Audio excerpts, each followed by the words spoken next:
Have you ever been wounded by someone who claimed to love you? Or maybe you were the one who lashed out. And not because you wanted to hurt them, but because you didn't know how to handle your own pain. See, that's the thing about unhealed wounds. They don't stay quiet. They scream through our anger, our silence, our control, and even our withdrawal. And you can't outrun them either. Trying to escape your pain only leads to more pain. And I've lived through that. I've tried to escape the pain. I've bled on people who didn't cut me, and I've been cut by people who didn't even know they were bleeding. Because hurt people hurt people. But it doesn't have to stay that way. Because behind every outburst, every cold shoulder, every cutting word, there's a story, a wound, a moment that changed everything. Before you can heal what's visible, you have to understand what's hidden. So most people think that anger is the problem because that's what they can see. But anger is rarely the root. It's just the armor protecting something that's unseen.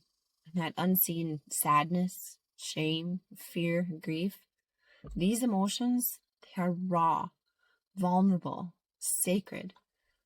And in a world that teaches you to stay strong and to be tough, you learn to bury these emotions.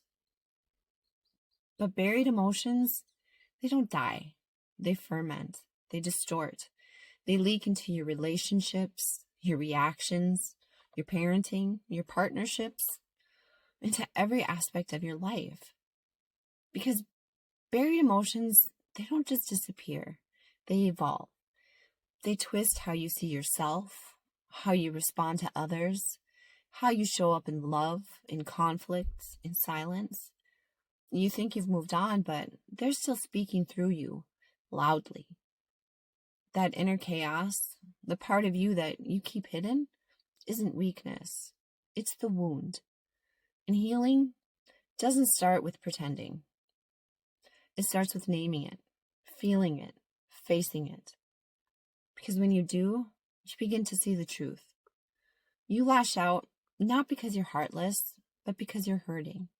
You shut down, not because you don't care, but because you're scared to feel too much.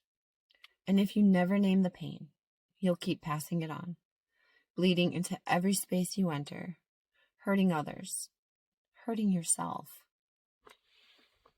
And I've lived that truth. I've been the one bleeding, and I've been the one being bled on.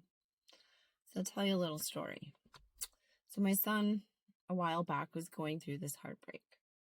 The girl he loved had betrayed him, and he did not know at all how to hold that pain. So it spilled out in anger and outbursts, in words that cut deeper than he realized. So after a few days of him being so grumpy and not being himself, I looked at him and I asked him to stop bleeding on people who didn't cut you. He paused. Something in him shifted. So we sat down and we talked. And for the first time, he named the real emotion. He wasn't actually angry. He was sad. He felt betrayed and he was grieving. So that moment cracked something open for him. Because when you name the pain, you begin to reclaim your power. And that conversation didn't just help him. It healed something in me too. It reminded me that love isn't just about holding space for someone's light. It's about holding space for their darkness too. And when we do that, we don't just connect, we transform. But not every story ends in healing. Some are still unfolding. Some are still bleeding. So I'm going to tell you another story. For years, I'm talking years, I've heard my neighbor's child crying, begging for her presence, her love, her comfort. And I've heard the mom's voice too, yelling, screaming, punishing. And it's not because she's evil, but because she's drowning. Her pain is speaking louder than her love. And I don't know her story. honestly don't even know who she is. But I do know the sound of unprocessed emotions. I know what it's like to be so consumed by your own wounds that you can't see the ones that you're creating. Thich Nhat Hanh says it best. He said, when another person makes you suffer, it is because he suffers deeply within himself, and his suffering is spilling over. So that child isn't just crying for attention. He's crying for connection, for safety, for someone who can hold space for his feelings without being crushed by their own. And it was in witnessing that pain, day after day, year after year, that something inside me shifted. I realized that I didn't want to be the one who bled on others anymore. I didn't want my wounds to echo through my relationships, my parenting, my art, or any aspect of my life. So that moment of clarity became a commitment, a vow to heal. And that vow eventually led me to create my emotional alchemy sketch journals, a space where you can name the pain, hold it gently, and transform it into something that's sacred. And that's what healing is. It's turning your pain into presence, giving your emotions a place to land, a place to speak, a place to be heard and seen. Because when you don't give your pain a voice, it finds other ways to speak. And then that's where the cycle begins all over again. So when you don't name your pain, you pass it on. You project it. You punish others for wounds that they didn't cause. You become the very thing that you're trying to escape. And it's not intentional, it's unconscious. Soren Kierkegaard, I hope I said that right, said, life can only be understood backwards, but it must be lived forwards. And when I look back, I can see it clearly. The moments that I reacted instead of reflected, the times I armored up instead of opening up. And that's what projection is. It's the mind's way of saying, I can't hold this pain, so I'll hand it to someone else. But here's the truth. You can interrupt the cycle. You can choose to feel instead of react. And you can choose to name instead of numb. And Lao Tzu said, mastering others is strength. Mastering yourself is true power.